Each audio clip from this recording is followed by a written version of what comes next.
The first thing that you're going to do with the concentration curl is concentrate, right? You want to really concentrate on the movement. The whole goal of this is to connect your mind to your muscle extremely strongly, okay? In my opinion, this is one of the only ways, because there's a few, but one of the only ways that you can actually tone your bicep, physically tone your bicep to look the same as the other.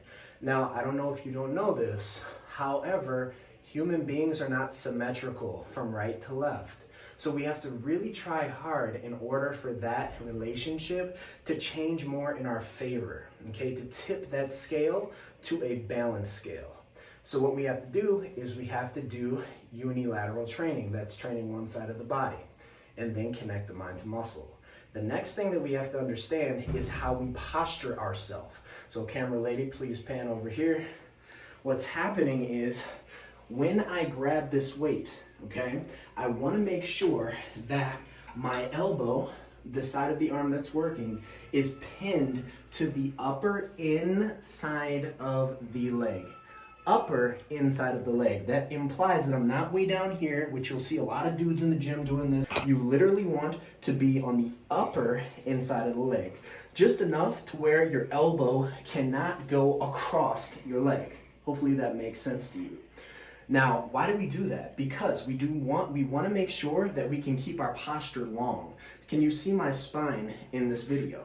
What's happening is, this is good posture. If I was to do what you see in the gym, this is bad posture. Instantly cutting off the connection from the brain all the way to the body. Bet you didn't know that, but that's what happens, okay? So we want to maintain good posture, elbow on the upper inside of the leg. The next thing that you want to do, pan back over here, is you want to use these two fingers, okay? So your pinky and your ring, you want to be able to really push down hard on the handle that you're using. These two fingers are going to be the most responsible for getting the most out of the bicep, period. The next thing is you want these knuckles to be under your wrist, understand? So you don't want to curl like this, because what this does is this uses the flexors. That's what it's called.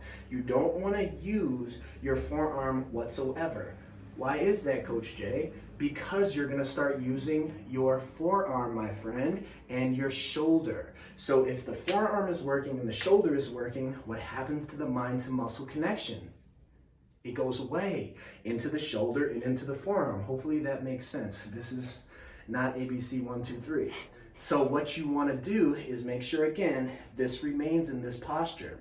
So what you're going to do is once you get to the top, you're going to think that you have all of this range of motion left, and then you're going to do this right here.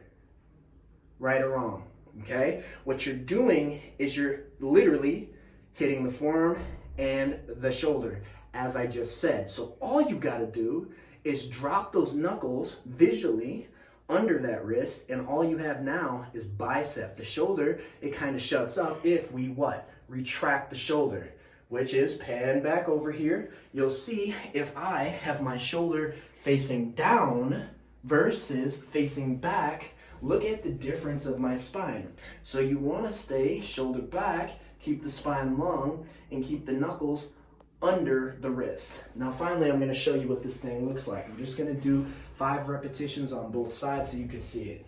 So you grab the weight on the middle, flexing the pinky and the ring, keeping the knuckles down, shoulder back, spine long. We have the elbow on the upper inside of the leg, and we're squeezing as hard as we can at the top. You can see that my elbow has literally nowhere to go, and I'm stretching all the way down to the bottom, and I'm squeezing all the way at the top. Now I'll switch arms and give you a different view. Again, this is very concentrated. The angle stays the same of the forearm. You don't see it going over here or in here. That's also using the shoulder, but also the rotator cuff.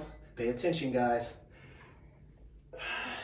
And we're just focusing on keeping that shoulder back, knuckles down, and flexing as hard as we can at the top. And that's how you do the concentration curl to get your body looking more symmetrical.